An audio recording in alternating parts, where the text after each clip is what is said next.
ఈరోజు రథసప్తమి కదా, సూర్యభగవానుడికి అర్ఘ్యం ఇద్దామని ఇవన్నీ రెడీ చేసుకుంటున్నానండి. ఈ ఒక్కరోజే కాదండి, నేను ప్రతిరోజు అర్ఘ్యం ఇస్తాను. ఇది నాకు ఒక 15-20 సంవత్సరాల నుంచి అలవాటు అయిపోయింది.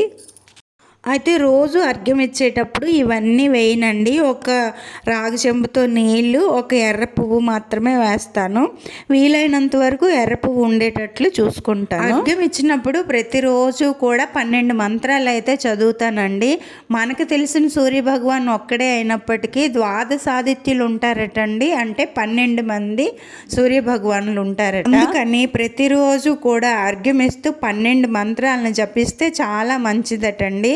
అవి వరుసగా ఓం సూర్యాయ నమః, ఓం ఆదిత్యాయ నమః, ఓం రవయే నమః, ఓం భానుయే నమః, ఓం భాస్కర్యాయ నమః, ఓం ఖగాయ నమః, ఓం అర్కాయ నమః, ఓం పోషదంతవిదే నమః, ఓం మిత్రాయ నమః, ఓం పూష్ణే నమః, ఓం సవిత్రే నమః, ఓం మరీచయే నమః. సూర్యుడు ప్రత్యక్ష దైవము, ఆరోగ్య ప్రదాత అండి. మీరు కూడా ఈ మంత్రాలను నేర్చుకొని ప్రతిరోజు అర్ఘ్యం ఇవ్వడానికి ప్రయత్నించండి.